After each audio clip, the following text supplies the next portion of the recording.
So muscles need to be balanced in a way that a muscle works its correct amount. You don't want a muscle to not work enough, and you don't want a muscle to work too much.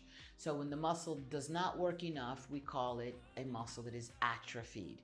You may have within one limb a group of muscles, and within this limb, this group of muscles is too dominant, and we call those muscles hyperactive or hypertonic muscles. So let's just say, for example, in your bicep, which is two muscles, you may have one part of that bicep muscle that becomes over dominant, and the other part of the muscle which becomes less dominant, and it becomes little atrophied in respect to the other bicep muscle.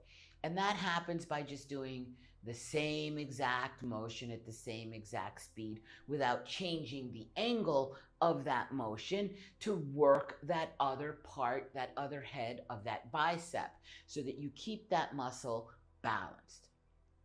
One of the muscles that's super famous for being hypertonic or hyperactive is the top of the abdominals.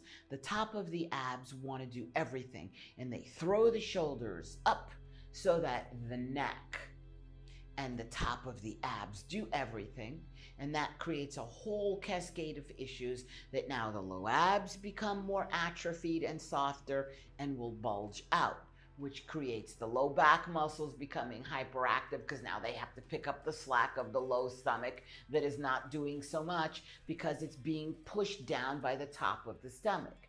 So sometimes your low back pain can come from a hypertonic to active upper abdominal, which triggers this lifting of the shoulder. So your neck pain and low back pain can come from the top of your abs.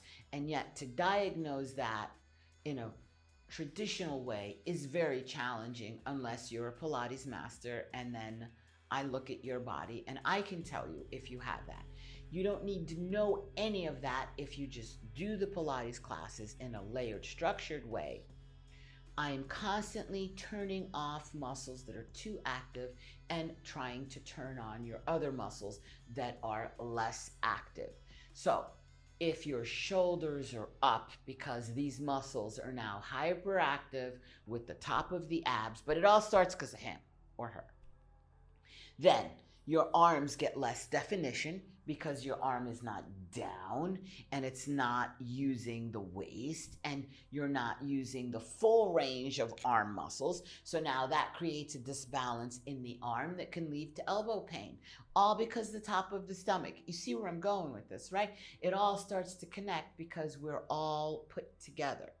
And so hypertonic muscles can create sometimes more problems than atrophied or weaker muscles, because they can be kissed and pushed along and brought up into speed. You have to turn off those muscles and quiet down the ones that are too, I'll do it, the enabler in the relationship.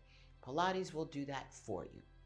This is Pilates Master Nikki, and I'll see you soon for another layer of real Pilates.